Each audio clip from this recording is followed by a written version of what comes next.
Hello অ্যাসপারেন্টস, কেমন আছো সবাই? আশা করি তোমরা সবাই ভালো আছো।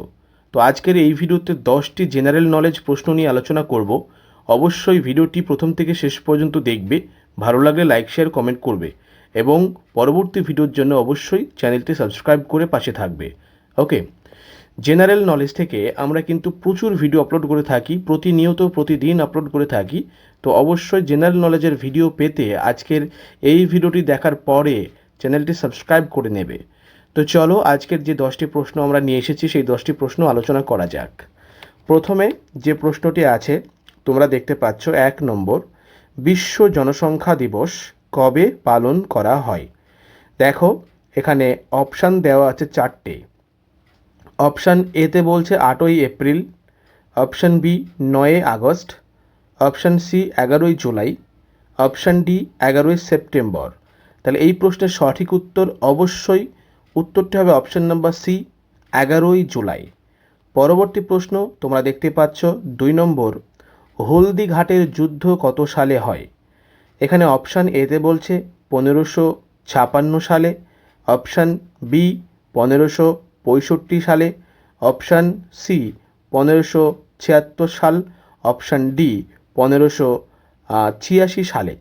তাহলে এই প্রশ্নের সঠিক উত্তর হবে অপশান নাম্বার সি, 1576 সালে। তোমরা পরবর্তী প্রশ্ন 3 নম্বর প্রশ্ন দেখতে পাচ্ছ। এখানে বলছে নিচের কোন সমুদ্র স্রোতটি শীতল? তো দেখো, এখানে 4টে অপশান দেওয়া আছে। 4টে অপশানের মধ্যে অপশান এতে বলছে কুরেশীয় স্রোত, অপশান বি ক্যালিফোর্নিয়া স্রোত, অপশান সি পেরু স্রোত, অপশান ডি নিরক্ষীয় স্রোত। তাহলে এই প্রশ্নের সঠিক উত্তর যেটা হবে সেটা হচ্ছে অপশান নাম্বার সি, পেরু স্রোত। পরের যে কোশ্চেন সেটা তোমরা দেখতে পাচ্ছ 4 নম্বর। 4 নম্বরে বলছে পূর্ব মধ্য রেলের সদর দপ্তর কোথায় অবস্থিত? দেখো, অপশান এতে বলছে Jaipur, option B Jabalpur, option C Kolkata, option D Hajipur. তো এই প্রশ্নের সঠিক উত্তর যেটি হবে সেটি তোমরা দেখতে পাচ্ছ, উত্তরটা হবে অপশান নাম্বার ডি, হাজিপুর। পরবর্তী যে কোশ্চেনটি আছে সেটি হলো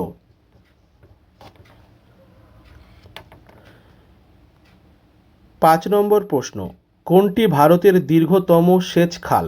দেখো, যে সমস্ত অপশান আছে তার মধ্যে অপশান এতে বলছে যমুনা খাল, অপশান বিতে বলছে সিরহান্দ খাল, অপশান সিতে বলছে ইন্দিরা গান্ধী খাল, অপশান ডি হলো উচ্চ বাড়ি দোয়াব খাল।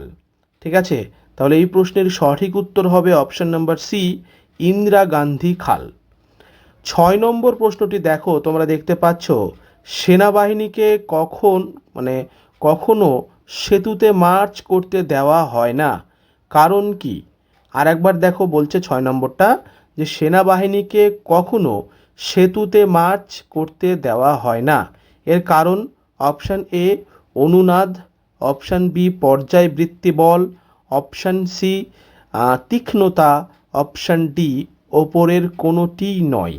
তাহলে এই প্রশ্নের সঠিক উত্তর হবে অপশান নাম্বার এ, অনুনাদ। ওকে, দেখো পরের যে কোশ্চেন আছে সেটি হলো 7 নম্বর কোশ্চেন। কততম সংশোধনীতে পঞ্চায়েতি রাজ ব্যবস্থা সংবিধানের স্বীকৃতি পায়? খুবই ইম্পর্টেন্ট প্রশ্ন।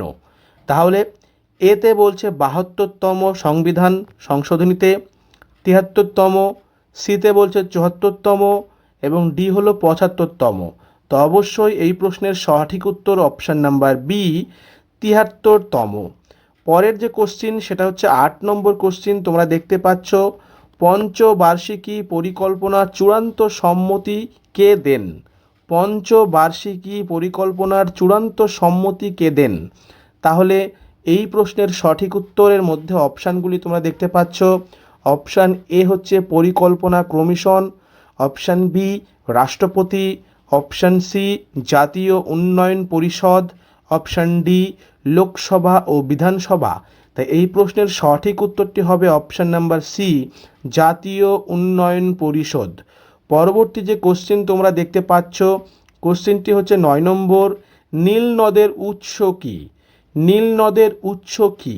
তাহলে দেখো অপশান এতে বলছে আন্দিজ পর্বত, অপশান বি তিব্বতীয় মালভূমি, অপশান সি লোহিত সাগর, অপশান ডি ভিক্টোরিয়া হ্রদ।